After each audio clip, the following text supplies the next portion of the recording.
এখনকার ইলেকশন কমিশনের কাজ হচ্ছে, বিজেপি একটা কমপ্লেন দিয়েছে, অনেক সবার নামে কমপ্লেন দিয়েছে, মানে বিজেপি ছাড়া সবার নাম বাদ। কেন বিজেপির কমপ্লেনে কাজ হবে আমি জানতে চাইছি। এটা আমার ভদ্রতা করে জিজ্ঞাসা ইলেকশন কমিশনের কাজে। বিজেপি চিঠি দিলেই সেটা রামায়ণ মহাভারত, আর বিজেপি চিঠি দিলেই নাম কাটতে হবে। বিজেপির আইটি সেল আপনাদের ভোটার লিস্ট তৈরি করে দেবে, সেই ভোটার লিস্টে আপনারা ভোট করবেন।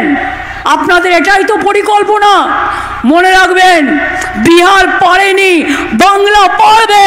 আপনার যা ইচ্ছে করে যান, মনে রাখবেন বাংলায় এসআইআর করুন, এজেন্সি লাগান, ইলেকশনের আগে ইনকাম ট্যাক্স লাগান, ইডি লাগান, সিবিআই লাগান, বিএসএফ লাগান, সিআরপিএফ লাগান, সিআইএসএফ লাগান।